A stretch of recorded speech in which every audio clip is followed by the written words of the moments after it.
लगे छी। हम चमचम मैथिली गीत में अहाँ सबके स्वागत करे छी।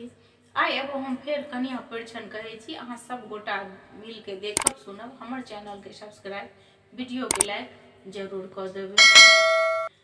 जनकपुर के बिसरू सीता, अवधपुर के सुमरू ये लक्ष्मणिया सीता।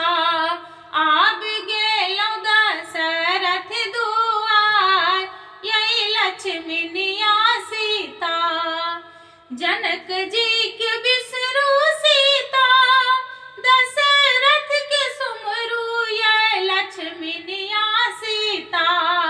आब गेलौ राजा दरबार ये लक्ष्मणिया सीता।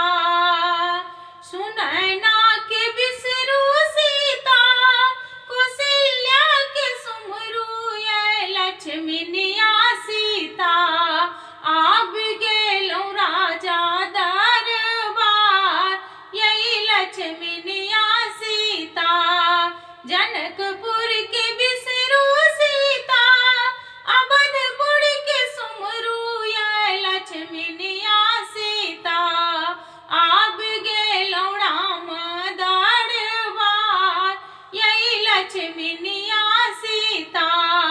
भाई के बिसरू सीता, लक्ष्मण के सुमरू ये लक्ष्मणिया सीता। आब गेलौ राजा दरबार ये लक्ष्मणिया सीता। बहिनी के बिसरू सीता, ननदो के सुमरू ये लक्ष्मणिया सीता। लक्ष्मी कहाए ब्रह्म दरबार ये लक्ष्मणिया सीता।